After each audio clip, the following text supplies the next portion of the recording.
Welcome friends, welcome to India சமையல். இன்னைக்கு வீடியோவில் ஒரு கப் கோதுமை மாவில் ஹெல்த்தியான ஸ்நாக்ஸ் ரெசிபி.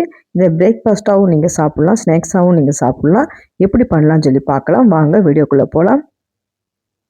இப்போ ஒரு மிக்சிங் பவுல் எடுத்துக்கலாம். அதில் ஒரு கப் அளவுக்கு கோதுமை மாவு எடுத்துக்கோங்க. அதில் 1/4 டீஸ்பூனுக்கு கொஞ்சம் கம்மியாக மிளகாத்தூள் சேர்த்துடலாம். 1/2 டீஸ்பூன் அளவுக்கு உப்பு இப்போ சேர்த்துட்டு நல்லா கலந்து விட்டுக்கிடலாம். இப்போ கொஞ்சம் கொஞ்சமாக தண்ணி சேர்த்துட்டு நல்லா சாஃப்டாக சப்பாத்தி மாவுக்கு பிணையிறாப்பில் பிணைஞ்சிக்கோங்க. இப்போ இந்த அளவுக்கு நல்லா சாஃப்டாக பிணைஞ்சாச்சு. 1 டீஸ்பூன் அளவுக்கு எண்ணெய் சேர்த்துடலாம். இப்போ எண்ணெய் சேர்த்துட்டு நல்லா பிணைஞ்சிக்கோங்க. இப்போ இந்த அளவுக்கு நல்லா பிணைஞ்சாச்சு. கொஞ்சம் நேரம் நல்லா ஊறட்டும். நம்ம மசாலா ரெடி பண்ணிக்கிடலாம். இப்போ ஒரு கடாயில் 2 டீஸ்பூன் அளவுக்கு எண்ணெய் சேர்த்துடலாம். எண்ணெய் நல்லா சூடானதுக்கப்புறமா 1/2 டீஸ்பூன் அளவுக்கு சோம்பு, கொஞ்சமாக கருவேப்பிலை, பொரிஞ்சதுக்கப்புறமா மீடியம் சைஸ் வெங்காயம் 2 வெங்காயம் சேர்த்துக்கோங்க. இதுக்கு வெங்காயம் தான் கொஞ்சம் அதிகமாக தேவைப்படும். வெங்காயம் கொஞ்சம் அதிகமாக இருந்துச்சுன்னா நல்லா டேஸ்டியாக இருக்கும். இப்போ நல்லா வதக்கிடலாம். 1 டீஸ்பூன் அளவுக்கு இஞ்சி பூண்டு பேஸ்ட்டு சேர்த்துக்கோங்க. அந்த கிளிப்பு மிஸ் ஆயிடுச்சு. காரத்துக்கு 1/4 டீஸ்பூனுக்கு கொஞ்சம் கம்மியாக மிளகாத்தூள் சேர்த்துக்கோங்க. கரம் மசாலா 1/4 டீஸ்பூன் அளவுக்கு சேர்த்துடலாம்.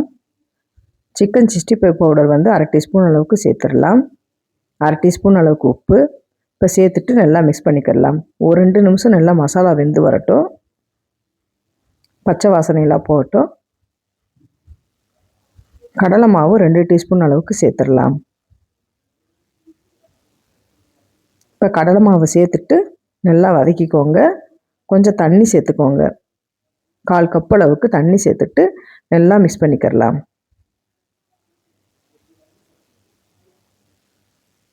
இப்போ கொஞ்சமாக இந்த மாதிரி தண்ணி சேர்த்துக்கிட்டிங்கன்னா பச்சை வாசனையெல்லாம் போயிடும். கொஞ்ச நேரம் வேகட்டும்.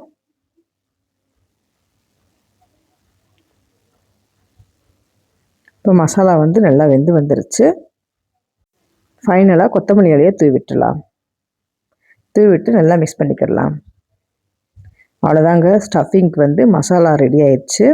இதை அப்படியே எடுத்து ஒரு தட்டில் போட்டு நம்ம ஆற வச்சிடலாம். நல்லா ஸ்பைசியான மசாலா இது அப்படியே இருக்கட்டும். இப்போ பார்த்தீங்கன்னா மாவு நல்லா ஊறி வந்திருக்கு. இப்போ கொஞ்சமாக மாவு எடுத்துடலாம். சப்பாத்திக்கு உருட்டுறாப்பில் லைட்டாக உருட்டிக்கோங்க. கொஞ்சமாக மாவு எடுத்து உருட்டிக்கிடலாம். ரொம்பவும் பெருசாக வேண்டாம். ஒரு ரவுண்டு ஷேப்புக்கு ஒரு சின்ன பூரிக்கு உருட்டுவோம் பார்த்தீங்களா, அந்த மாதிரி உருட்டிக்கோங்க. சென்டரில் இந்த மாதிரி மசாலாவை 1 டீஸ்பூன் அளவுக்கு நம்ம வச்சுக்கிடலாம்.